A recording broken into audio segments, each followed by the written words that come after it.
탐사보도 전문 기자 김경래 최강 시사. 김경래 최강 시사 2부 시작하겠습니다. 지금 각 당이 총선 체제로 막 들어가고 있습니다.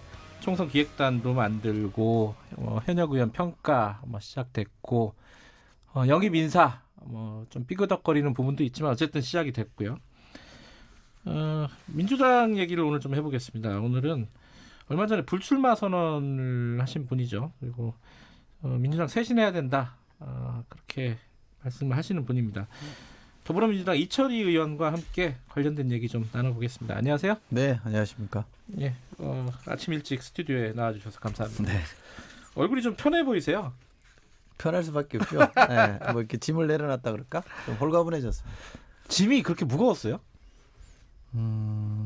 뭐 저는 무거웠습니다. 그래요? 아마 다른 분들도 이 공직의 무게라는 게 네. 특히 이제 국회의원이라는 게 큰 나라 일, 큰 일을 하는데 이제 참여하는 사람이잖아요. 네. 뭐 집행권은 없습니다만 토론을 통해서 참여하는 사람들이라 또 국회에 가면 1,000명이 넘는 기자들이 이 감시를 하고 있기 때문에 국회 기자가 그렇게 많아요? 많습니다. 아이고, 1,000명이 국회의원보다 훨씬 많습니다. 그래서 그 짐이 좀 무겁다고 봐야죠. 저는 좀 무거웠습니다. 네. 아니 뭐 여의도 국회의원만큼 좋은 직업이 없다. 뭐 세간에서는 뭐 보통 그렇게 얘기하잖아요. 근데 실제로 해보니까 아닌가 봐요. 뭐 놀고 먹는 사람들도 많다고 그러잖아요. 그러니까 그렇게 많이 생각하잖아요. 그렇죠. 네. 근데 실제 놀고 먹는 사람은 없고요. 국회의원 굉장히 바쁩니다. 열심히 하고요. 그런데 국민들이 보는 시각은 여전히 싸늘해서 싸늘하죠. 그게 항상 저희들도 숙제입니다만 국회의원들 굉장히 열심히 살고요. 나라 일 열심히 고민하는데 네. 이게 왜 국민들한테 불신받을까에 대한 거는 저희들도 고민하고 있는데 역시 개인의 어떤 문제일 수도 있죠. 그러나 그 더 큰 문제는 제도와 구조의 문제라고 저는 생각합니다. 네. 근데 사실 좀 약간 다를 수도 있는데 아까 기자 얘기 하셔가지고 기자들도 좋은 기자들 많고 열심히 하는 기자들 많잖아요. 근데 밖에서 보면 다 기레기 아닙니까, 그죠? 그렇게 평가를 받죠. 억울한 부분도 있는데 사실 그것도 말씀하신 대로 구조적인 측면, 제도적인 측면, 지금까지 쌓아놓은 어떤 이런 것들 여러 가지가 있는 것 같아요. 예. 공감이 있죠. 가는 것 같아요, 그 부분은. 네, 있습니다. 그러나 뭐 결국 책임은 저희가 져야 되는 거지. 네. 그렇게 보시는 분을 탓할 수는 없는 거죠. 그렇죠. 네. 네. 원인 제공은 저희가 한 겁니다. 이번 그러니까 불출마 선언을 왜 하시고 이런 부분들은 뒤에 뭐 얘기를 나누면서 차차 조금씩 더 해보고요. 또 많이 얘기하셨으니까 그 부분은 너무 많이 했습니다. 그 부분은 너무 자세하게 할 필요는 없을 것 같고 최근에 정치 상황들 특히 민주당 상황 좀 여쭤볼게요. 총선 기획단 준비가 구성이 됐습니다. 네. 평가를 받기로는 상대적으로 자유한국당에 비해서 여성도 많고 청년층도 많이 배려했고 뭐 그래갖고 일단 밖에서 보기에는 뭐 괜찮다라는 평가도 받는 것 같기도 하고요.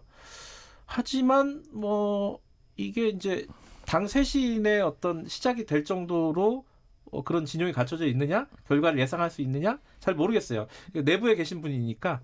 그리고 조금 편한 입장이니까 조금 편하게 좀 말씀해 주세요. 이게 지금 시작 단계, 총선 준비 시작 단계를 평가를 하신다면 민주당. 시작은 나쁘지 않다고 저는 생각합니다. 그래요? 제가 생각하는 것보다 좀 속도는 떨어지는 것 같은데. 그래요? 제 생각. 빠르다 그러잖아요, 지금. 제 생각에는 조금 더 신속하고 기동성 있게 하면 좋겠다 생각합니다만 제가 뭐 다 맞는 것도 아니고 제 주장이 다른 사람 모든 사람을 대변하는 것도 아니기 때문에 네. 저는 그런 생각을 하고 있습니다만 당대표가 진솔한 사과를 했고요. 네. 그 이은 조치로 선거기획단, 총선기획단도 띄웠고 또 선대위 출범 시점도 제시를 했기 때문에 저는 이제 쇄신의 수순으로 들어가서 하나씩 지금 이제 쇄신하고 있다고 저는 그렇게 평가합니다. 근데 그 이해찬 대표 기자회견요, 일종의 뭐 국민들에게 사과하는 취지였죠. 그때 끝나고 나서 인터뷰를 하셨을 때 기대는 미치지 못했다 이렇게 말씀하셨어요, 이철희 의원께서. 네. 어떤 부분이 기대에 미치지 못했다는 거죠?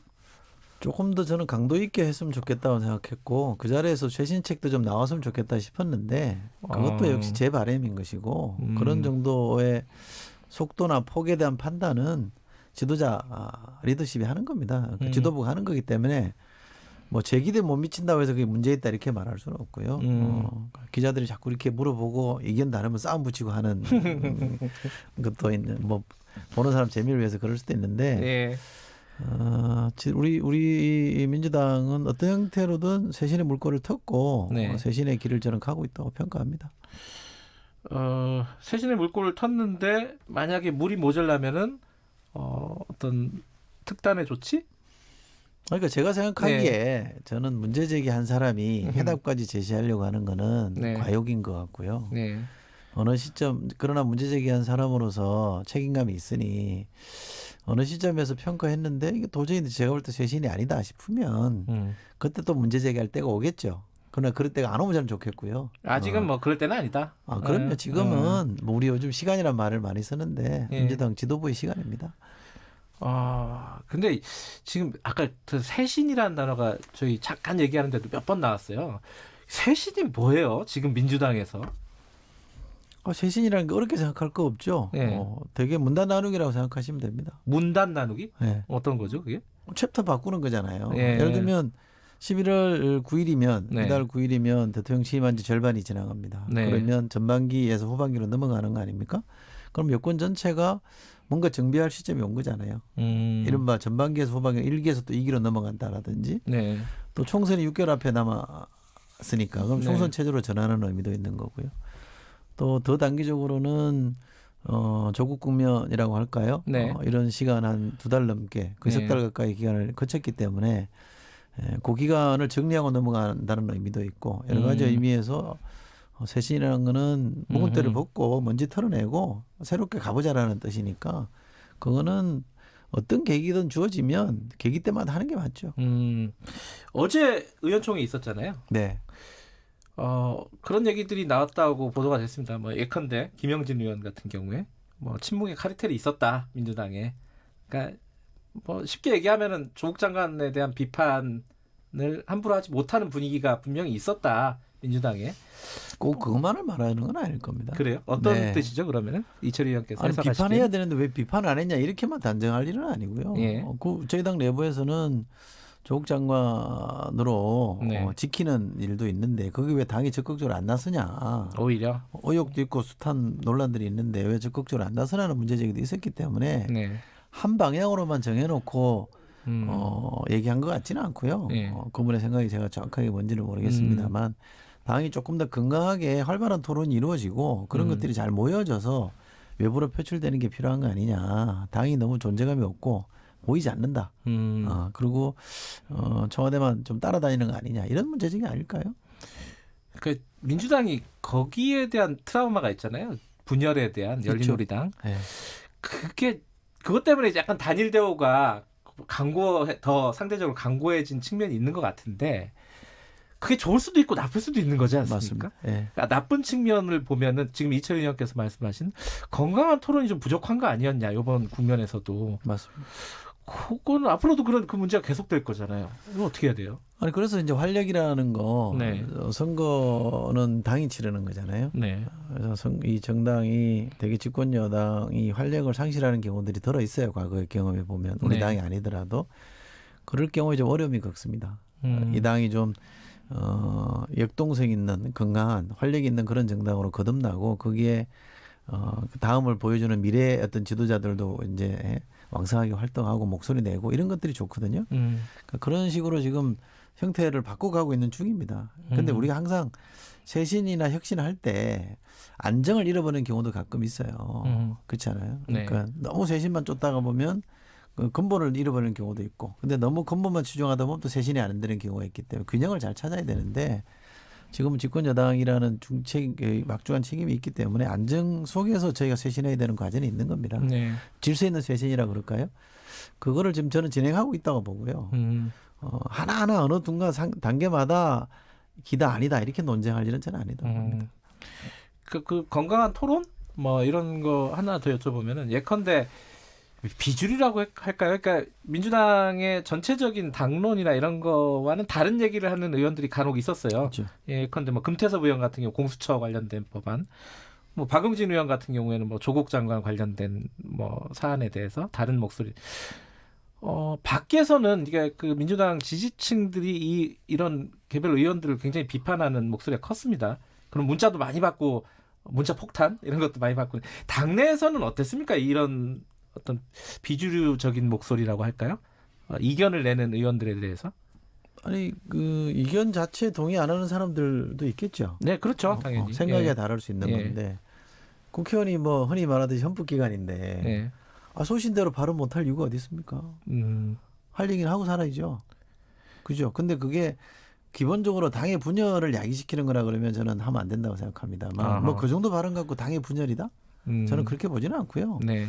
특히 정책에 대한 소신은 금태섭 의원 같은 경우는 공수처에 대해서 오랫동안 얘기해왔던 분이에요. 그렇죠. 저랑도 예. 여러 번 토론을 해봤던 예. 건데 어느 단계 표결 단계 가서는 어떻게 할 건지는 저는 당론을 따라야 된다고 봅니다. 최소한 이게 집단적 당론으로 토론을 통해서 결정된 것이고 네. 갑자기 등장한 정책이 아니라 네. 이른바 민주당이 오랫동안 참여정부 시절부터 주장해왔던 거기 때문에 거기에 대해서 저는 표결을 따라야 된다는 게 제 생각입니다만 네. 그러나 그 이전에 이러저런 얘기를 하는 것 자체를 저는 뭐 탓할 생각은 전혀 없고요. 그래서 이 당이 활력이 없다고들 많이 해서 저는 부족하다고 봅니다만 그러나 다른 당에 비하면 저는 소신 있게 자기 발언을 하는 사람들이 있다고 봅니다. 상대적으로 보면요. 그렇지 않습니까? 그 민주당에 계시니까 그런 얘기를. 아니 뭐 다른 당과 비교해도 그 네. 당의 입장과 다른 얘기를 과감하게 하는 국회의원들 예를 들어보세요. 다른 당에. 그렇게 있던가요? 잘 기억이 안 나네요. 그러니까요. 저는 이것도 이 당이 갖고 있는 장점이고 강점이라고 생각해요. 그 쇄신 얘기 잠깐 더 해보면요. 그 어제였나요? 박지원 의원이 그 얘기 하셨어요. 그 민주당 같은 경우에 공천이나 이런 작업은 이해찬 대표가 다 끝내놓고 그 다음에 이제 선수 교체를 할 거다. 그게 합리적일 것이다라는 취지의 얘기를 했습니다. 어떻게 보세요? 예상을 하신다면? 공천을 고 선수 교체한다는 건 무슨 말이죠? 그러니까 당 대표 이제 선대위 이런 쪽으로는 이낙연 총리가 등판할 거다. 그러니까 일선에서 물러날 거다라는 거죠. 이해찬 대표가. 저는 그렇게 보지 않습니다. 끝까지 가신다? 끝까지 가야죠. 당원들이 합법적으로 민주적으로 선출한 당 대표를 왜 나가라고 그럽니까? 저는 과거에도 그런 방식이 옳다고 보지 않습니다. 뭐 비대위 체제라는 게 그렇게 좋은 것도 아니고요. 비대위 네. 근거가 뭡니까? 별로 뭐 그 합법적이지도 않은 거예요. 비상 상황이니까 비대위겠죠. 그러니까 네. 정통성이 없는 네. 기구가 너무 자주 등장하는 것도 저는 한국 정치 후진성이라고 보기 때문에 네. 선출된 사람이 끝까지 자기 역할을 다 하는 게 맞죠. 저는 그걸 흔들 생각은 전혀 없어요. 누구도 흔들어서는 안 된다고 저는 생각합니다. 다만 당대표에서 책임 있게 쇄신하십시오라는 요구는 할 수 있는 거잖아요. 그러니까 그것이 결국은 우리가 공천으로 나타나겠죠. 네. 공천에서 얼마나 새롭고 좋은 사람들을 등장시킬 거냐 또는 때묻은 사람 얼마나 물러나게 할 거냐 이 리더십인데 그거는 당대표의 고유의 리더십 아닙니까? 그리고 선대위가 출범하면 그 선대위의 얼굴은 이 다음 미래를 상징하는 사람이 와줘야 되는 게 우리가 흔히 말하는 네. 정치 문법이고 선거 문법이잖아요. 그런 식의 저는 포석은 가능하다고 봅니다. 근데 왜 당대표를 물러나게 합니까? 그 이해찬 대표가 그 당대표에 대한 비판 여론에 대해서 그렇게 얘기를 했잖아요. 그 아주 극소수다. 그렇게 생각하시는 거예요? 이철희 의원께서도? 아니요. 저는 그 말이 아니라 예. 저는 당원들은 물러나라고 요구할 수 있습니다. 당원은 예. 일종의 주권자잖아요. 예. 그러니까 주권을 갖고 있는 사람이 내가 볼 때 당신은 못하니까 물러나셔야 얘기할 수 있는 거죠. 일반 국민도 대통령한테 할 수 있는 거 아닙니까? 네네. 그걸 못하게 할 수는 없는 거죠. 네. 그러나 그게 숫자가 1000명이다, 뭐 100명이다. 그러니까 별거 아니다 이렇게 취급할 수는 아니죠. 네. 저는 제가 예찬 대표라고 하면 단 한 명이라도 물러나야 된다 요구하면 네. 그 요구에 대해서 심각하게 받아들여야 된다고 생각합니다. 내가 뭘 잘못하고 있는지를 되돌아보는 계기로 삼아야 되는 거죠. 네. 그러나 그분들이 할 수 있는 요구와 제가 국회의원으로서 이분이 사퇴하는 게 현재 필요하다라고 생각하느냐 전혀 그렇지 않고 네. 일반적으로도 저는 합법적으로 임기를 가지고 선출된 사람을 네.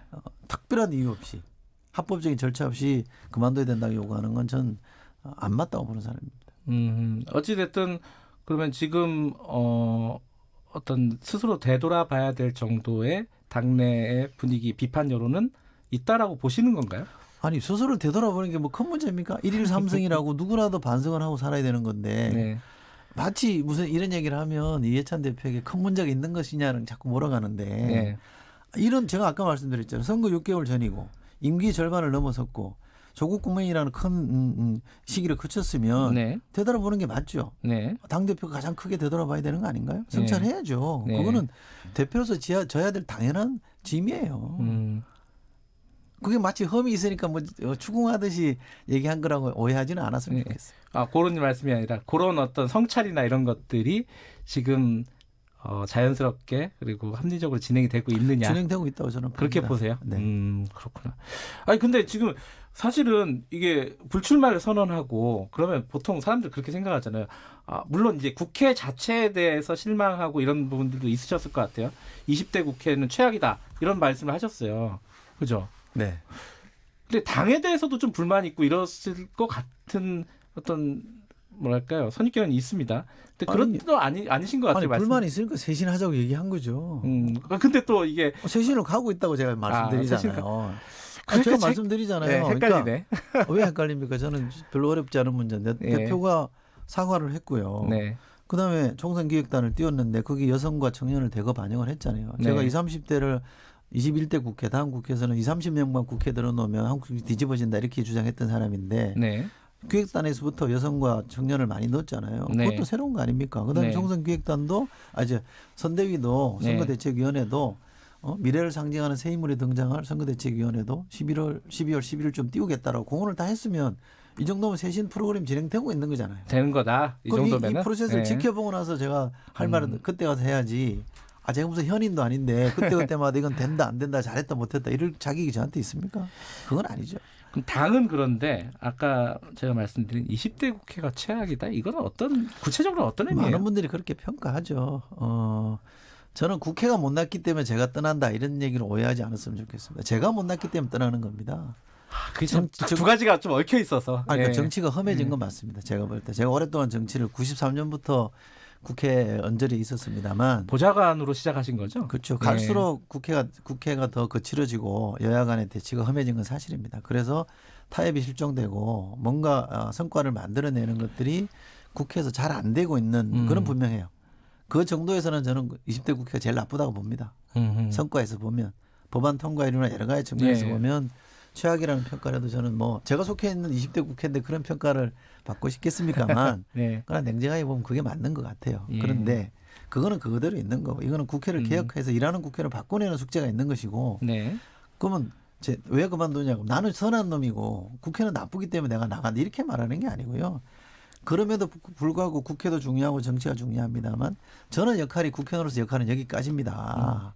그런데 국회가 이런 형편이 있는 걸 좀 봐주시고 국회를 좀 바꾸는데 우리 국민이 유권자께서 좀 더 좀 힘을 좀 써주십시오라는 주문을 하고 싶어서 제가 불출마라는 거를 공표를 한 거지 뭐 잘난 척할 게 있다고 그러겠습니까? 정치가 험해졌다. 그러니까 뭐 20대 국회가 최악이다. 이런 게 왜 그런 것 같으세요? 아니, 사회는 점점 더 발전하고 좋아지는 거잖아요. 근데 왜 국회는 더 험해지고 뭐 정치는 더 험해지고 안 좋아지는 거예요, 국회는? 그렇죠. 그게 본질적인 질문입니다. 크게 보면 이 제도와 구조의 문제인데요. 네. 20대 국회가 왜 나빠졌냐? 저는 크게 두 가지 원인이 있다고 봅니다. 예. 하나는 국회 선진화법이라는 게 있는데요. 네. 우리가 이제 법을 통과시켜서 특정 세력이 반대를 하면 5분의 3이 동의해야만이 가게 만들어놨잖아요. 근데 5분의 3이 동의해도 잘 안 되죠, 사실은. 또 최장 330일이 걸리기 때문에 패스트 트랙이 아니라 슬로우 트랙이라는 얘기가 나올 정도인데 5분의 3이라는 게 이게 결국 무슨 의미냐면 5분의 2가 반대하면 아무것도 안 되는 겁니다. 그리고 특히 제1야당, 100석 이상 간 제1야당이 반대하면 아무것도 안 돼요. 저희가 야당할 때도 똑같았습니다. 네. 이건 뭐냐면 여당이 뭘 하면 못하게 막는 게 야당의 전략입니다. 네. 그래야지 그다음에 집권할 가능성이 늘어나거든요. 이른바 저는 그래서 봉쇄 전략이라고 하는데 네. 이것 때문에 야당의 피토권이 너무 커졌어요. 저희가 야당 때도 했다고 제가 말씀드리는 겁니다. 네, 예. 그렇기 때문에 국회가 정상적으로 뭔가 타협이 잘 안 됩니다. 여당이 못하게 막아버리면 여론이 나빠지는데 굳이 내가 타협할 이유가 있겠냐 이렇게 생각하는 거고요. 또 하나는 탄핵이라는 게 주는 심리적 효과가 저는 있다고 봅니다. 현직 대통령을 탄핵으로 이런 정당으로서는 감정이 거칠어질 수밖에 없는 거죠. 그럼 당신들이 할 때 잘하나 보자라고 사소한 것만 눈에 발견돼도 세게 공격할 수밖에 없는 정서적인 배경이 깔려 있는 거잖아요. 그러다 보니까 또 거칠어지고 그래서 타협도 잘 안 되고 감정적으로도 좀 거칠어진 상황이 20대 국회라 잘 안 풀리는 거죠. 뭐 정서적인 문제는 뭐 시간이 지나야 될 것 같은데 그럼 선진화법은 좀 손 봐야 된다 이렇게 보시는 거네요? 저는 가장 바꿔야 될 게 선진화법이라고 봅니다. 아 그래요? 우리 헌법에도 있듯이 과반 이상이 동의하면 표결로 처리할 수 있게 해줘야죠. 그러나 매번 사안마다 151명 동의하면 무조건 밀어붙이냐 그건 아니죠. 충분히 토론과 수기가 이루어지는 절차를 국회 내에 또 만들되 네. 그래도 안 될 경우 마지막에 결정할 수 있는 수단은 정해져야 되고 그것은 저는 과반 표결이라고 봅니다. 그래요. 요거는 뭐 올해 이게 20대 국회에서 할 수 있을까요? 20대 국회는 안 됩니다. 제가 안 그래서 야당한테 제안한 게 네. 어디가 다수당이 될지 모르는 21대 국회 때부터 해보자. 그럼 서로 미지의 영역이니까 그 법안은 20대 국회 때 통과시켜야 되잖아요. 통과하는데 단서를 네. 붙여서 적용을 21대 때 하면 되는데 그거 다 동의합니다. 여야 다 의원들이 동의하는데 실제로 그렇게 해보자라고 법안 개정 작업이 들어가면 스톱됩니다. 아 그래요? 네. 그럼 가시기 전에 그 불출마 선언하셨으니까 요거 딱 만들어 놓고 가셨으면 좋겠네요. 아니, 저는 그렇게 의지가 있고 야당도 그렇게 할 의지가 있는데 현실 정치로 딱 들어오면 그걸 해줄 이유가 없다고 판단해서 진도가 안 나가는 거죠. 그렇군요. 그래도 한번 끝까지 한번. 알겠습니다. 예, 노력해 보겠습니다. 그 마지막으로요. 그 불출마 선언 계속 이어지고 있습니다. 뭐 중진들이나 이런 부분들도 좀 포함된 걸로 알고 계신가요? 어떻습니까? 이제 나올 겁니다. 나올 거예요. 네, 자발적 그 불출마가 이어질 거고요. 릴레이로 저는 이어질 거라고 보고 그게 저는 민주당의 어떤 건강성이라고 그럴까요? 또는 세대 교체, 물갈이를 위해서 가장 좋은 방법이라고 생각합니다. 물갈이 폭이 그럼 굉장히 커질 수가 있겠는데요. 자발적인 거에다가 하위 20%까지 합하면은 4분의 1이 아니라 더 될 수도 있을 것 같다라는 생각이 드네요. 물갈이는 뭐 포기 능사는 아닙니다만 물론 그렇지만 자발적으로 이루어지는 게 제일 좋거든요. 저는 유례 없이 이번에는 많은 분들이 자발적으로 불출마하고 그 자리를 20, 30대로 채워지면 좋겠습니다. 20, 30대로 네. 한번 좀 기대를 해보고요. 마지막으로 앞으로 뭐 좀 6개월 남았지만은 그 이후에 계획 궁금하신 분들이 있을 거예요. 원래 좀 대중적으로 알려주신 분이니까. 계획을 좀 세워보려고 하고 있습니다. 그래요? 네. 정치 평론 안 하시나요? 아니 평론을 주목적으로 할 생각은 없고요. 그래요? 방송을 통해서 정치 개혁에 대한 어떤 시민적 에너지를 일으키는 데 역할이 있다면 저는 할 생각인데 그게 저는 평론이라고 생각하지는 않습니다. 뭐 필요하면 뭐 역할은 할 수 있겠습니다만 직업적으로 정치 평론을 할 생각은 별로 없습니다. 그래요. 워낙 몸값이 높으신 분이라 나중에 부르기는 좀 어렵겠지만 가끔이라도 최강시사에 나와주시기 바라겠습니다. 알겠습니다. 약속하신 거예요? 네. 알겠습니다. 오늘 뭐 굉장히 솔직하게 말씀해 주셔서 뭐 저희 진행자로서는 굉장히 고맙네요. 네, 저도 진행해봐서 그 마음 압니다. 오늘 말씀 감사합니다. 예, 고맙습니다. 더불어민주당 이철희 의원이었습니다. 김경래 최강시사 2분 여기까지고요. 잠시 후 3부에서 뵙겠습니다. 일부 지역국에서는 해당 지역 방송 보내드립니다.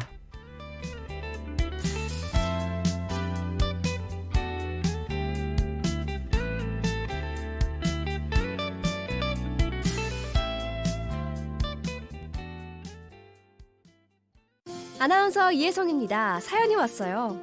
요즘 깨끗하고 건강한 물 관리가 중요하다는데 혜성 씨는 어떻게 관리하세요? 물 관리요? 저 안 하는데요. 우리 수돗물이 알아서 관리해 주거든요. 깨끗한 상수원은 기본. 노후 상수도관